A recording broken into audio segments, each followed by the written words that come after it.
Hi, Jade.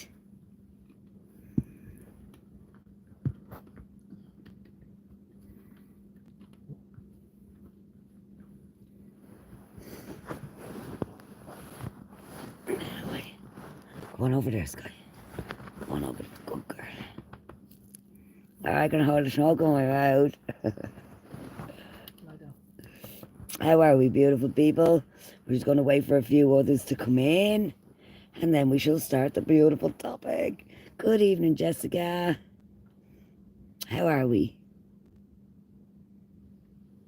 Hey, Mary. Where's the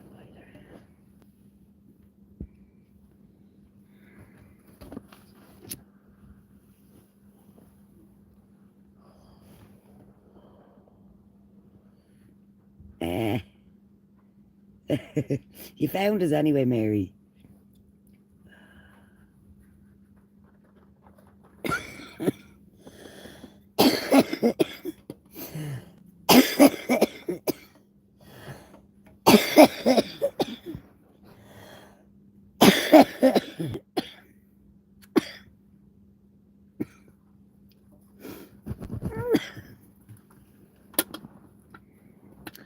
Ay, ay, ay, ay, ay.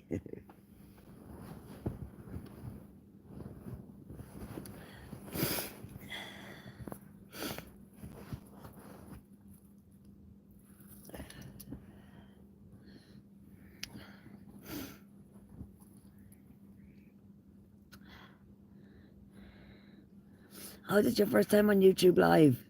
Very good. Hopefully we make it a good experience. It's not much different. It's not much different. I can pour down the brightness on that, like, no need for that.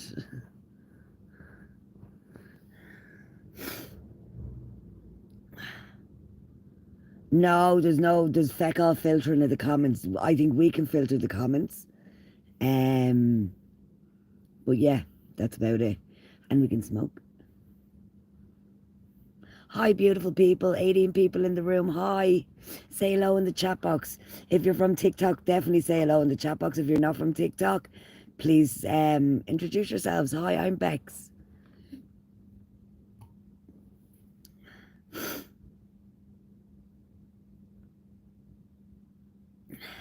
Giddy up, giddy up, giddy up a set. Giddy up, giddy up, giddy up a set. One like, oh yeah, you can go out on, you can come out. Hi, Ashlyn. I found you. Hey, from TikTok. Hi, I'm Mary. It was just the other people, Mary. There was 18 people in the room, so we're just wondering if you want to introduce yourselves, if you want to be a silent watcher. That is okay too. You don't have to introduce yourselves. But hi, Ashley from TikTok.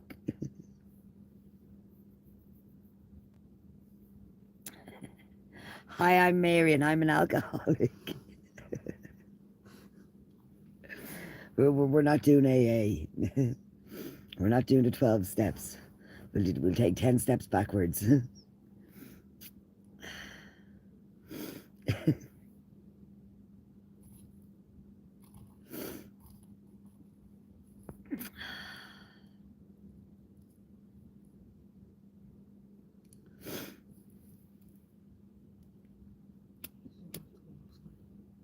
Oh yeah, I'm too used to coming off screen.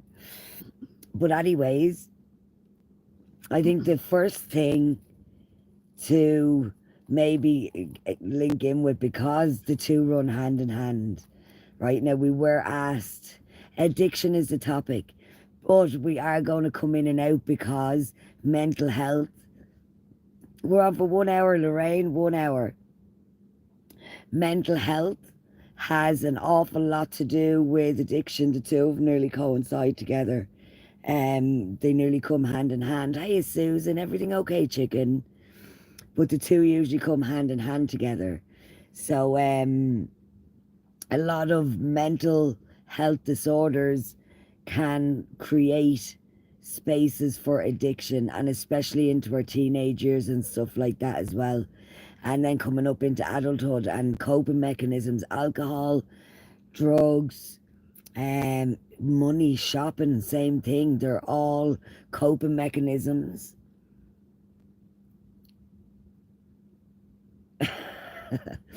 But do you want us to do it after? We could do it in another hour. I forgot that as well. I'm a celebrity and it's the final tonight as well, isn't it? We could come off for an hour and come back in 1 hour for everybody just to be able to see it. Because, yeah, and it is a great topic, Lorraine. But yeah, Jay, the two do come hand in hand. And I think it's more so escaping from your mental health, you use alcohol.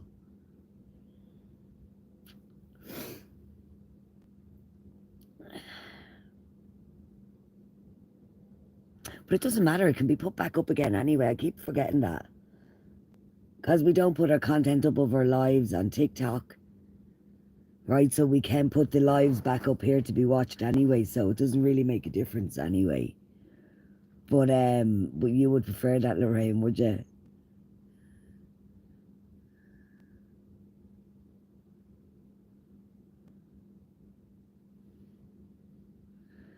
So much more as well, Ashlyn. Yeah, we were going to be coming to that as well. There's so much, but so much temptation for escapism. I don't, because like there's so much pressure on at Christmas in the first place. So much pressure, and then the more pressure that just comes on and on and on, the more you just want to escape. Oh, the drink, yeah, yeah. But it happens from a very young age. But like you could have a family member like your mother or your father that can be in full-time addiction, and some people don't end up addicts, some people do. Do you know what I mean? So yeah, it's hard. um I think the environmental factors as well, compared to your environment, is a big thing actually, right? So like it can be when you're younger, when you're in the home, right? And then you're wanting to escape from either your mother or your father, or they're in addiction and then you just escape with it. And usually your addiction doesn't stem from your parents. It stems from the peer pressure of other teenagers and stuff like that as well. Usually it's not because your mother or your father is in full-time addiction that you become into addiction. No, he's a dog. Uh, oh my God, I don't know who Simon is, Lorraine. But Dylan, thank you for taking that point. Simon is obviously not, he's a dog. I don't know who Simon is. Your grandparents. With what, Jessica? Um, my dad was a drinker though too, right? So like the the impact it can have, especially on younger kids, right? And not now that younger kids are going to be addicts, that's not the thing, but it's the impact on the kids with the mental health. There's so much emotional, like all of your physical needs could be met. All of your physical needs could be met, like right, your emotional needs not so much, right? And that's how we end up getting trauma from our mind. Is yeah, very much so, Mary. Um, but I think that the amount of times that we do go choose, I'm getting so sidetracked. I'm only going by his pick.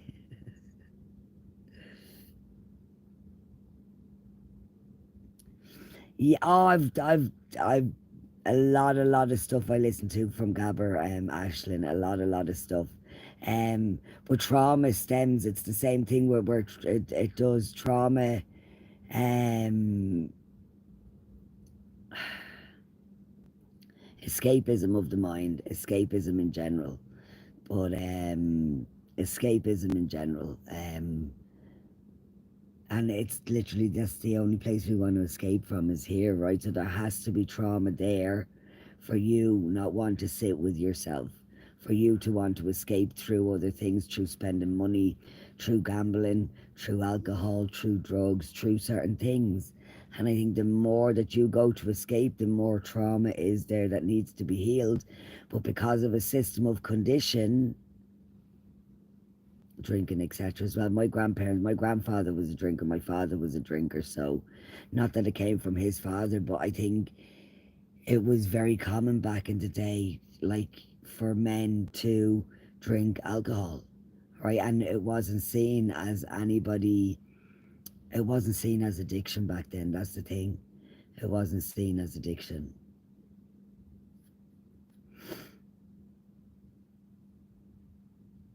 Siblings are all alcoholics, yeah, and two of them have passed away, right, Susan? Like, if anybody out of my family could have been the alcoholic, it could have been my Down syndrome sister. She loves alcohol, and it's kind of like, no, Tash. Do you know what I mean? Where you can kind of control it in a certain way. But I know that I have used alcohol as an escapism. I definitely have at times. It's a very easy escape, right? One of the easiest, because it makes you forget about everything up until you're in the depths of despair, and then you'll become your worst enemy from it. Do you know what I mean? Yeah, work. And it was the same thing with play. Same thing with when my dad went golfing, like all weekend. It was just golf, drink, work, golf, drink, work, golf, drink. Or you go to the pub. The social aspect of the pub was the same thing as well, Susan. And Teresa, yeah. Uh, the coming from, I think, early use as well. Um, Addiction starts very, very young, right? No person can turn around and say, well, I became an alcoholic when I was 40 or 50, right? Unless something traumatic seriously happened as well. But um, usually starts in the teens, and especially with alcohol and drugs, it happens very, very, very young. Um, oh, definitely, Lorraine, definitely. It's only a matter of time before it catches up with my brother. That's why I don't drink that much, but I'm afraid it would get hold of me. So would you like a little tipple, Susan? Do you know what I mean? Do you drink at all? Yeah, yeah, yeah. But you're even having a drink out of your uncle's pint. I remember having lots of sups out of my uncle's pints when I was younger, Ashlyn. Like, so they were literally giving alcohol to kids. See you soon, Lorraine. See you soon. So I think the age factor comes into it an awful lot as well. But having a traumatic childhood, right? But shame and guilt and fear come into it. Like in addiction, there should be no shame. There should be no stigma, no shame attached to anything that's been said about addiction or how somebody feels, because I know that they already feel that. I know that somebody would already feel that somebody doesn't have to make you feel a certain way, right? Yeah, Ola were a bad example too. But I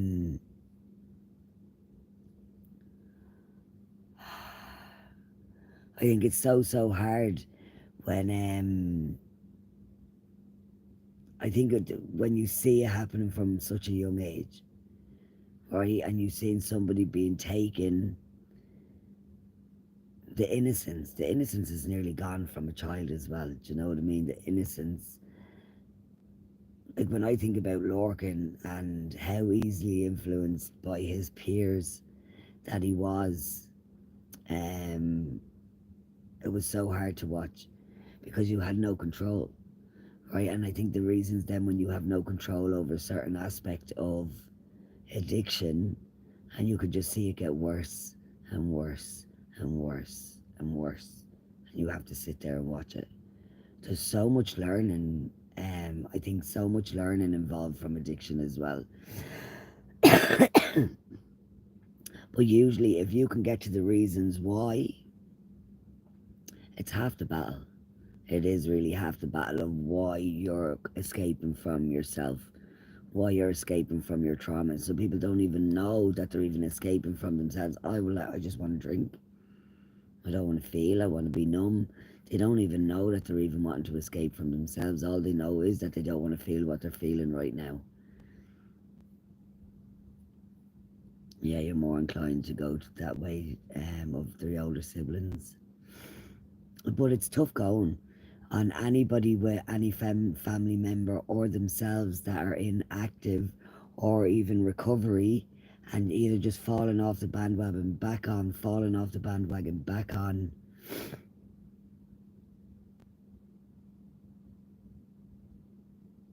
It is, but you can see either side of it, Ashleen, as well. Do you know what I mean? You have to, it teaches you an awful lot that you have to let go. You have to let go of certain outcomes, certain scenarios, certain everything like that.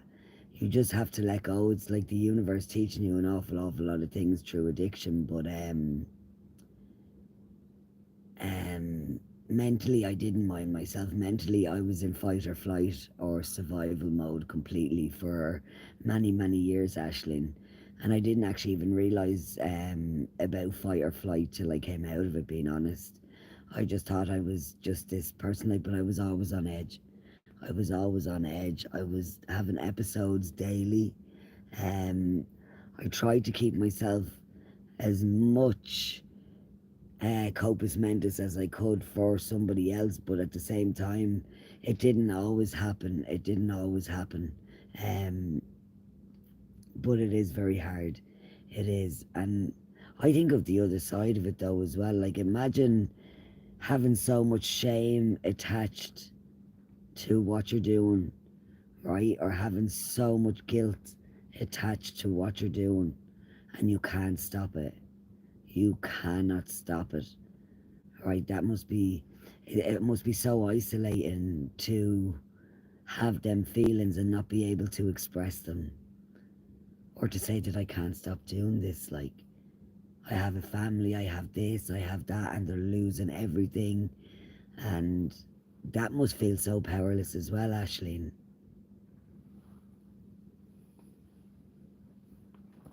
Yeah, me too, Ashlyn. Me too. It's it's something that I would never wish anybody to go through, my love. But at the same time, the learning and the growth that I've had for myself, my mental state, my environment as well, that I can come through to the other side and be able to speak about it. Do you know what I mean? To help other people, because I think the more people speak about their journeys, about their addiction journeys, their mental health journeys, and the two come hand in hand, the more people will speak out, the more that there won't be no shame or guilt attached to it. They don't, Susan. That's not told you when you start drinking, right? That's not that's not the advertisement that's sold with the alcohol, right? It's everything is fun and it's good and it's out there and it's adventurous, and it just numbs you. She just doesn't want to feel. Do you know what I mean? So she didn't want to feel. And most don't, you see. That's the thing. Most don't know till it's gone too late, Susan, till they can't stop. And when it was only just going out for a weekend with your mates at the weekend, and there's some people that can binge drink. Yeah, I was thinking that as well. I was thinking that as well.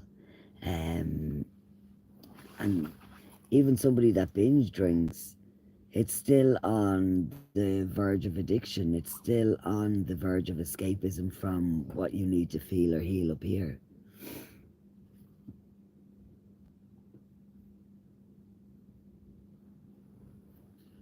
Right, Ashlyn. And was it from alcohol, chicken, as well?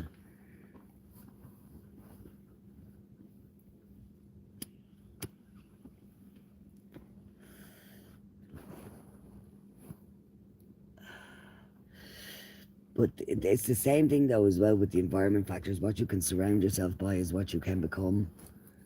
And some people can do it to fit in. Some people can do it to fit in as well. Do you know what I mean? And some people can be made the butt of other people's jokes because of it as well. Do you know what I mean? It's very hard.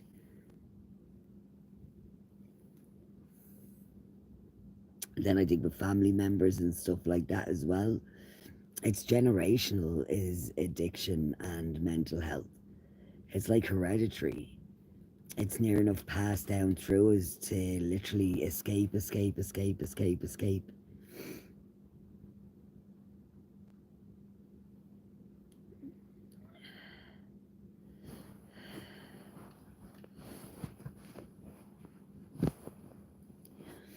But you see, the thing is as well that who's your go-to person? She came across as strong then as well, but in the back, she wasn't as strong if she was drinking and to escape from herself as well. Um, there's so many factors I think to stem around addiction though as well, but the more looping it does, the more repetitive looping I think as well, and it keeps you stuck in a repetitive cycle over and over again. The same with generational stuff. The same with your mother, your father. You would have had grandparents like this. Your mother and father would have been like it, and then it comes into it's like, who's going to learn? Who's going to learn to change the generations? He had a few over car.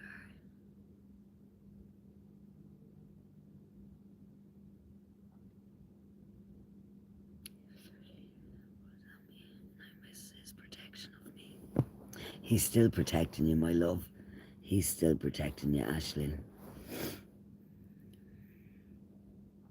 But it's good to let it go. It's good to write it out.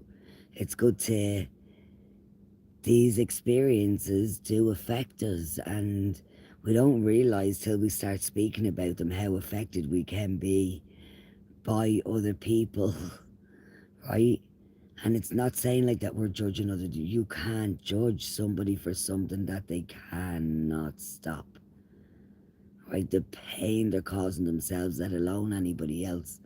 Because that's the thing, nobody would want to cause themselves any pain. Nobody.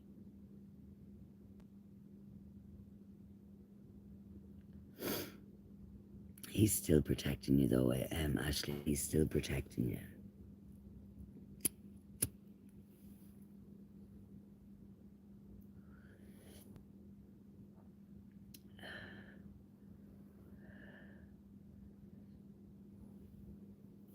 And the thing I think as well, the earlier that drugs and alcohol are used in your body, the more that the makeup of your brain structure, it's so hindered. That's the way I think it. Like Lorcan, from about 11, 12, 13 and 14, I'd found out, I didn't know now that this was going on, right, but I'd found out, I think about, it was 2, 3 years after, that there was a travelling fella on the estate, like, that was about 6 to 8 years older than Lorcan, and he was, I think, 4 or 5 years older than Robbie, and he was forcing the kids to be taking cocaine and throwing fucking Valium and tablets into them and stuff like that.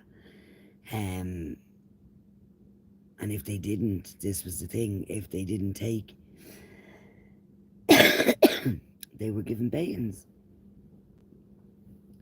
And I remember learning about this as well. I was like, what is going on? Because my son Robbie ended up just stopped talking to him, and I was like, well, why is Robbie stopping talking to him now? What's going on?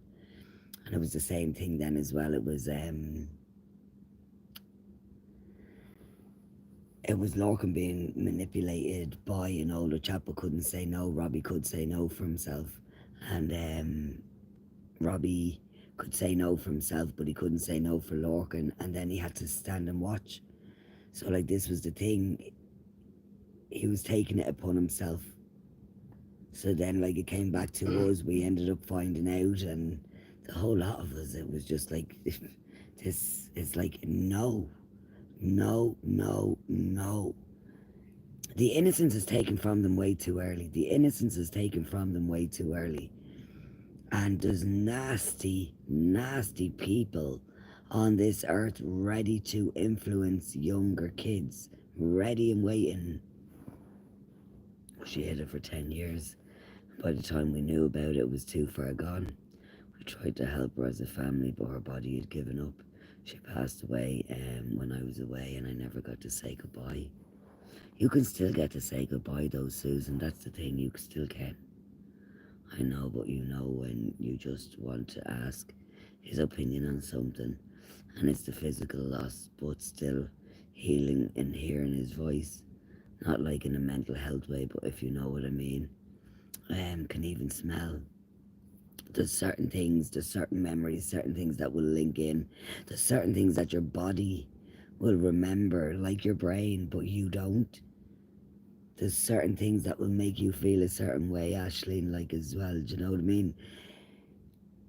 Even the sound of a voice, it's the same thing.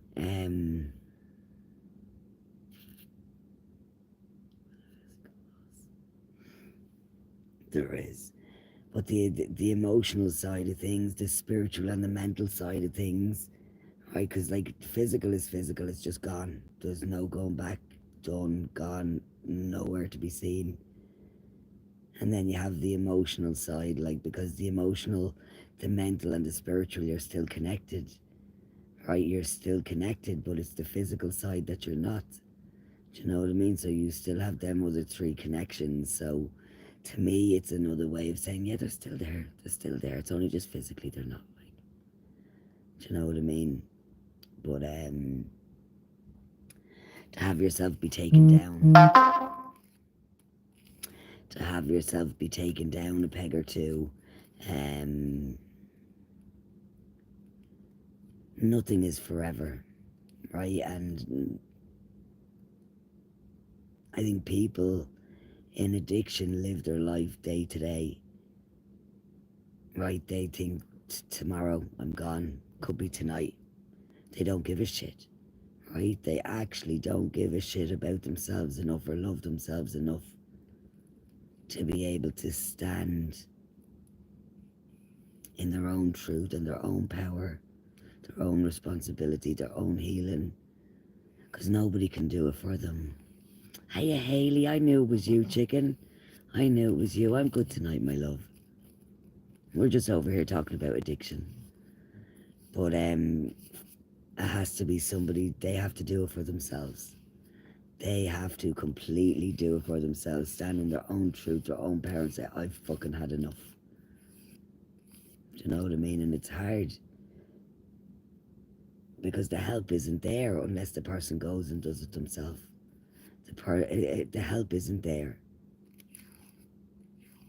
There's no physical, there's no emotional support, there's no nothing, because you've more than likely lost every part of your family in the throes of addiction, and nobody is willing to help, and that's when it becomes rock bottom, when you have to do this yourself.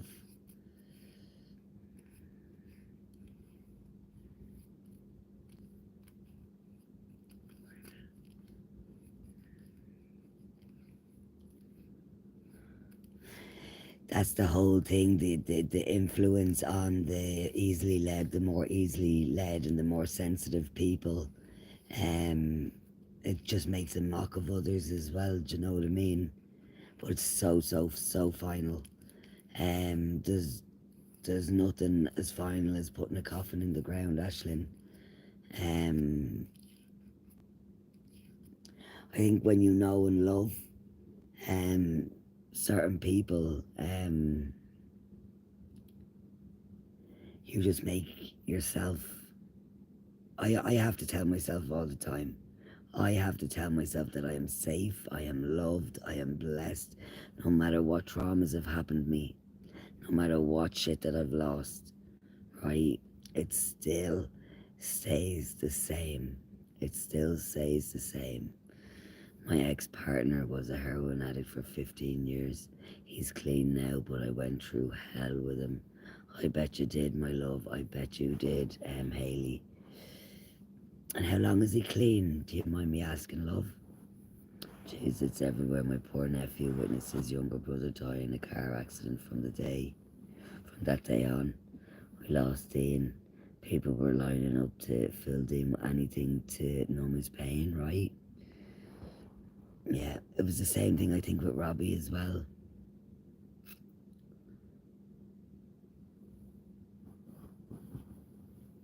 Yeah, Mary, it is the truth.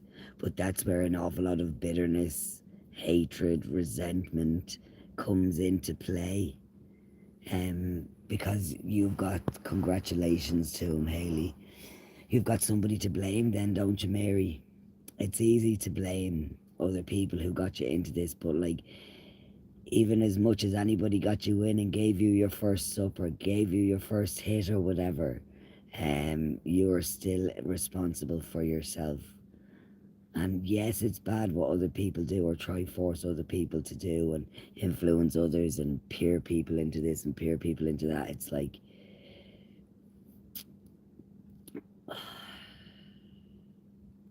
it hurts.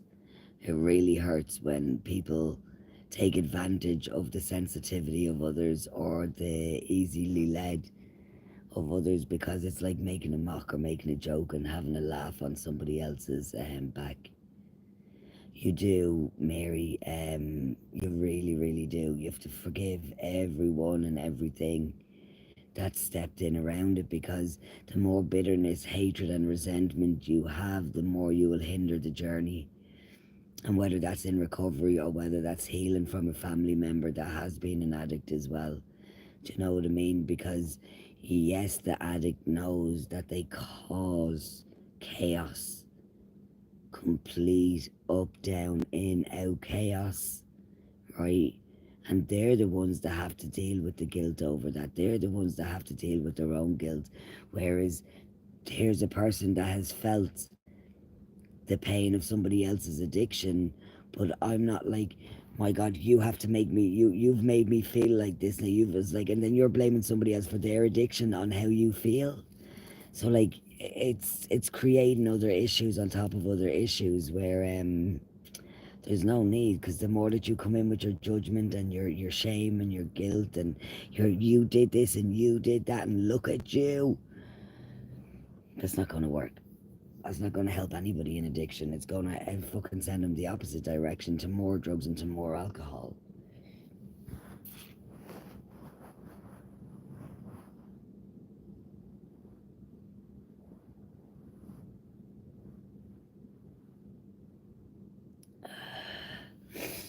Yeah, it's saying it just when substance abuse is normal in the home, children may view drugs and alcohol as something that's not a big deal.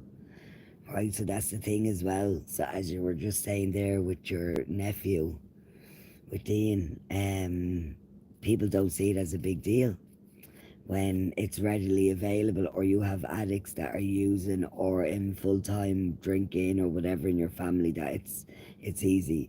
It's the same thing with having an addiction to tablets, pharmaceutical, and you're prescribed them. But my mother used to do it with me when I'd come in from work, and she'd give me one of her sleeping tablets. She's like, oh, this will help you sleep, Becky. Do you know what I mean? And not her knowing, but like that could be the start of somebody's addiction. Just even having it so normal that it's okay, we need to take a sleeping tablet, or it's like, it's okay, have a drink, relax, be quiet, stay still. Was so much. I stopped drinking, and it didn't suit some friends. Those I went decades back in and I'd let them go, because it was more about them than me. I couldn't have done it in my 20s, so I feel for the young ones. You see, Ashton, that's it. You went decades.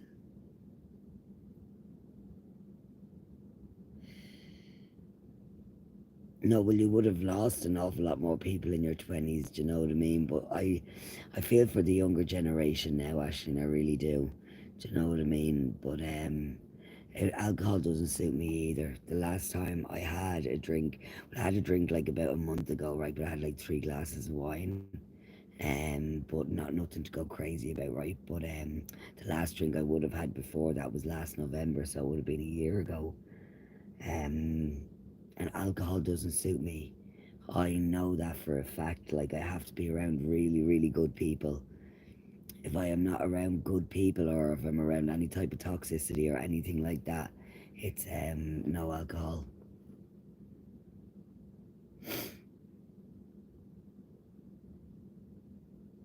Yeah, you see.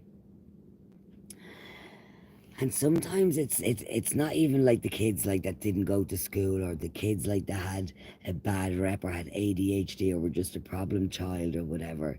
It's not sometimes, it's the kids like that were the perfect kids. Do you know what I mean? It's the kids like that always had to uphold a certain way that they were.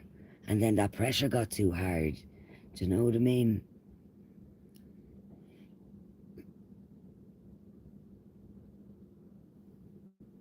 Yes, Haley, right? And I understand that as well.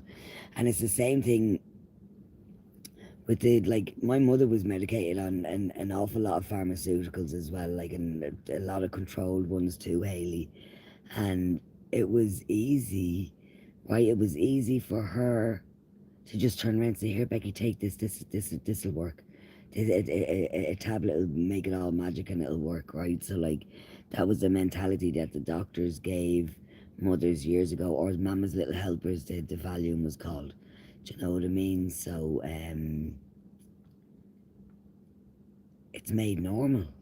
It's the same thing with alcohol years ago. It was made normal. Do you know what I mean? Kids drinking today, 12, 13, 14, it's made normal. It never suited me either, Bex, but I couldn't handle it. Like the menopause. Yeah, the menopause and alcohol does not go well either, does it not, Ashlyn? I know it's like there's a chemical in the brain of some sort that does not mix well with alcohol. Ah, the menopause. That's a whole other different life.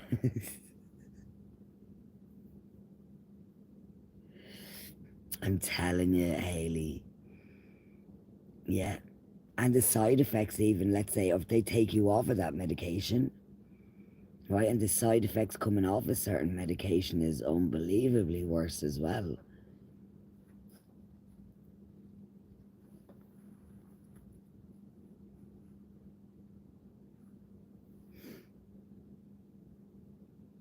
But there's an awful thing as well, is the lack of control, the lack of everything, the lack of not being able to express yourself, the lack of not being able to know and feel what your emotions are there for, the lack of knowing what your mind is, the lack of knowing who you are.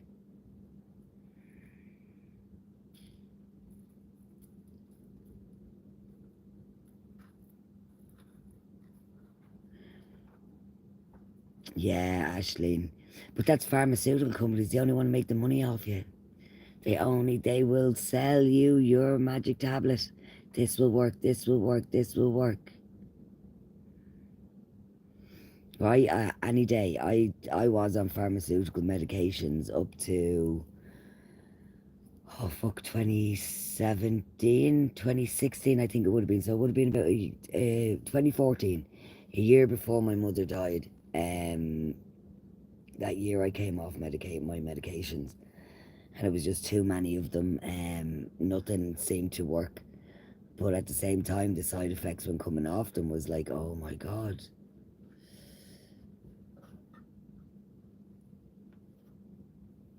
they gave them out like Skittles, right? I'm telling you, because Uncle Liam had his Valium as well when he was coming off his alcohol 20 odd years ago, right? So Uncle Liam is in recovery as well. I think it's nearly 25 years that Uncle Liam is off alcohol. And his doctor gave him some tablets. He has a sleeping tablet, and he has his Valium, but he only has like a half of a D2 now. Do you know what I mean? So it's 1 milligram, 1 milligram of Valium for bed. He takes it now. Like, do you know what I mean? But he was on 15 milligrams a day, and it's in the last 6, 7 years that they've taken his medication off him. And these are all controlled. his sleeping tablet is the same thing that has to be ordered every single month. But it is like Skittles, like feckin' Skittles, Jessica. Yeah, well done, Uncle Liam, too, exactly. Yeah, yeah. That's what I was just calling Mama's little helpers, the D10s, the blue ones. They were given to help Mummy and all of her 15 children that she couldn't cope with. Yeah, it's madness though, isn't it? I keep coming off the smoke.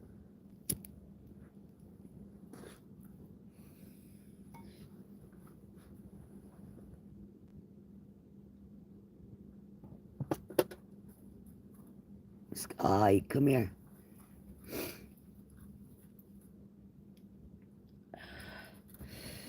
But it's so sad to see that that the addiction has such a mental hold. That has such a mental hold, right? That the body can't stop it. Right? The mind is that addicted that the body cannot stop it. And there's such lack of control. Stresses and pressures in every single way, shape, or form, same thing.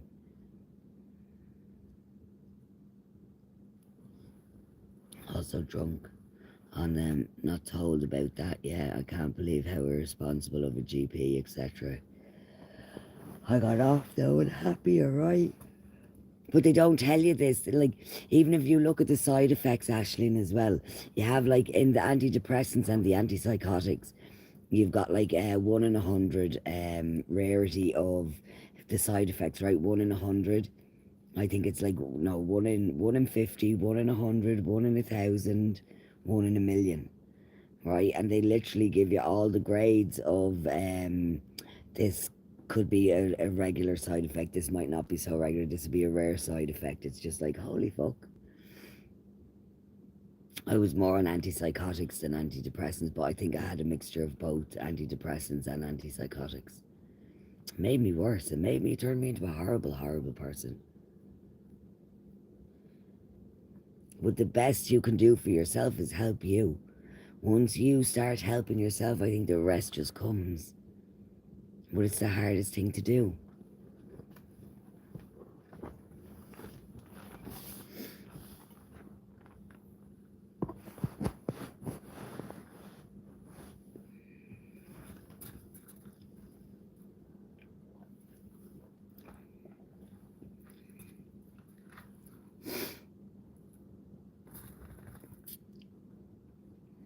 But the GPs, they're just pushing the farmers, Aisling, as well.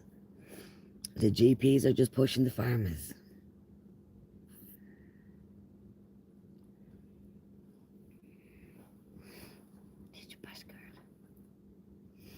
What are you doing, Sky?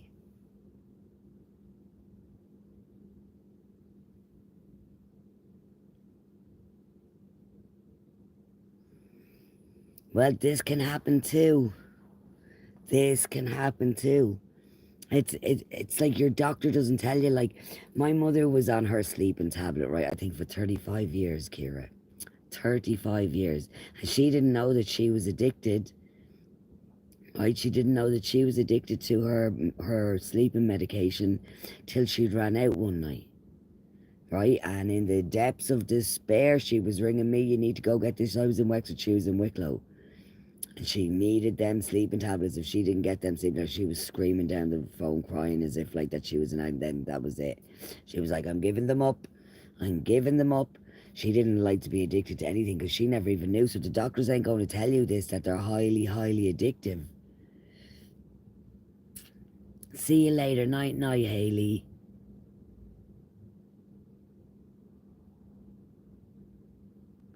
Right?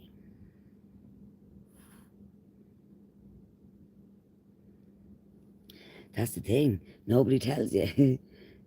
You're to read the sheet of paper. The sheet of paper that it comes with.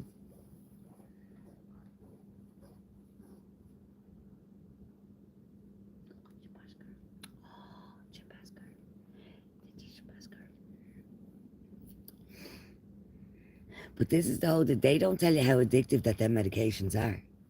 They don't tell you that. And the pharmaceutical companies are fucking raking it in. But even the addiction to street medication is unbelievable as well. If somebody can't get their sleeping tablets off the doctor, they might know somebody that does. They might know somebody that does. Yeah, I'd be the same though. Why would you want to be taking something that is going to affect you in that way? Sky, Sky, look. Sky, look.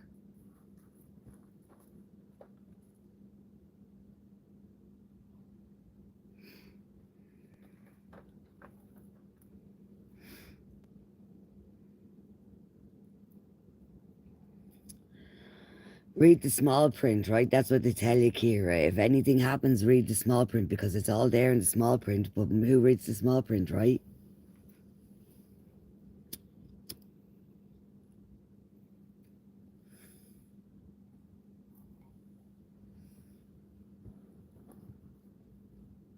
And he's best off not to, Susan. I think that's the thing as well. He'll make them decisions for himself. But you see, he thought they were helping, right?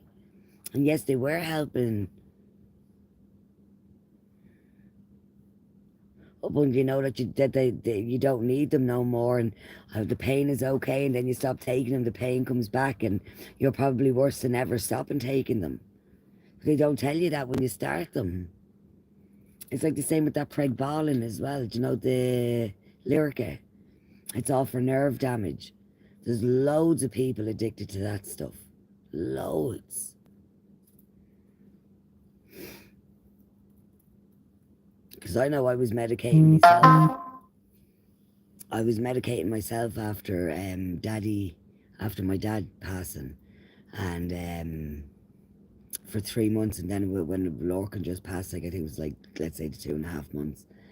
And in that process, I think for 6 months I self-medicated, and I had to stop. But in the process of stopping the medication, I was like, holy fuck.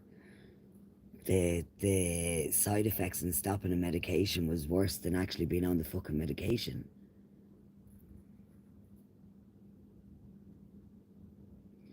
Yeah, yeah.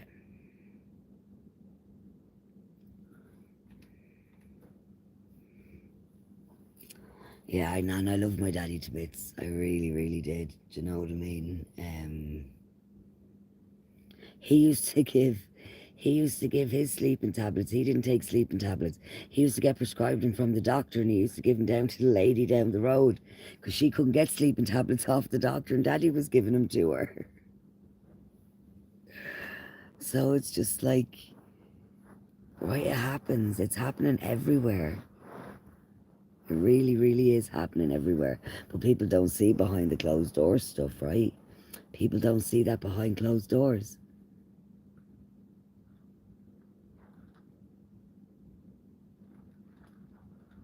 Yeah, it was actually really nice. It was.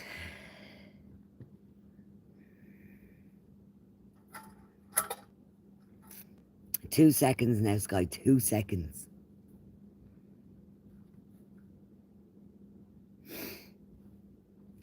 Do you know what, beautiful people? Now I'm going to have to wrap it up. The doggies need to be fed. I need to go grab water for them as well. And I have to run to the shop before it closes. I managed to wean off for a year. Tremors now is the same thing with the Lyrica. The same thing between getting sick, the sweats, the coming out between your arse and your mouth. It's just like, what the fuck? And Lexapro, yeah, just delayed the grieving process. It's the truth though. It's the absolute truth. What's our clock? Yeah, 21:51. Beautiful people. I'm going to be back now in about half an hour. We'll come straight over onto TikTok anyway when we're back. But yeah, I have to go shop. I was supposed to be doing this from 8 to 9 o'clock, not from 9 to 10. But we thank you so much for coming in. We'll put the content up anyway so that other people can see it. And yeah, we shall have a chat to you in a little bit, but we thank you so much for your time and your energy, beautiful people. We're going to put up a post tomorrow and we can choose the topics then for next week. We can choose the topic, so I'll already just put in the comment that addiction is already being taken, but if other people choose to talk about it, they can talk about it in the live. But yeah, we'll have a chat to you in a little bit. We'll be back within the next hour anyway, okay? Much love, guys. We thrive in a positive vibe, and without you, there ain't no me. Mwah. I don't know how to end this now. Oh, do I press that button? Are you sure you want to stop streaming? Yes, I am. See you in a little bit, beautiful people.